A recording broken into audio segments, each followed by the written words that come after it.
Over the past week, heavy rains across the state have led to denitrification and leaching in cornfields. B&M Crop Consulting's Bill and Missy Bauer offer tips for evaluating your nitrogen program. So our concern is big denitrification events, big leaching events have happened, anywhere from 6 to 12 inches of rain over the last 13 days, depending on where you're at in the state.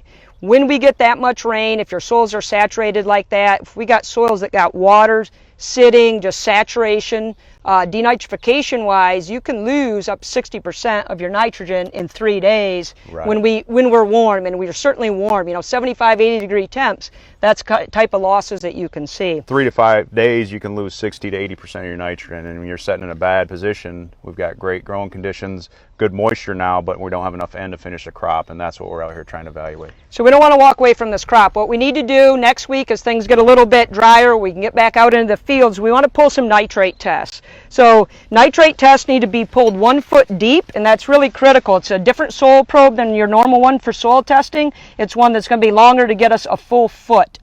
Now, if you've already side dressed, so you have banded nitrogen out there, which probably the majority of us do, we need to make sure that we pull uniform across the row. So we have just a little board that's our template.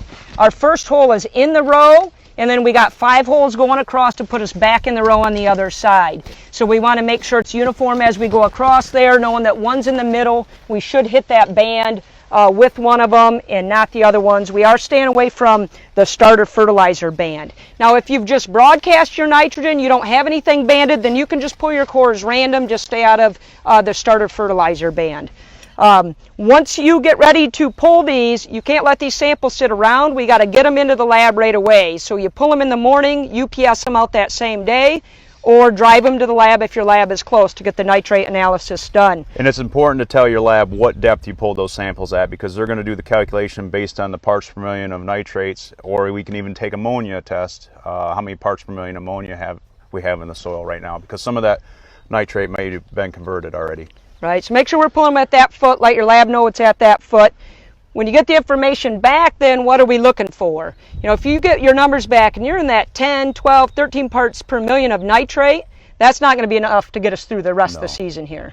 A lot of times those are baselines of which the microbes need to sustain life. So we got to make sure we're 25, 30 plus, depending on what you've put on so far and what your yield goals are, to make sure we have enough to finish this crop off. So you get your numbers back, they're not good enough. Now what are we going to do? We're going to go in here and do some supplemental nitrogen. Maybe it's 30, 40, 50, 60 units, depending on what your numbers are saying. We've got to decide how much extra to put on.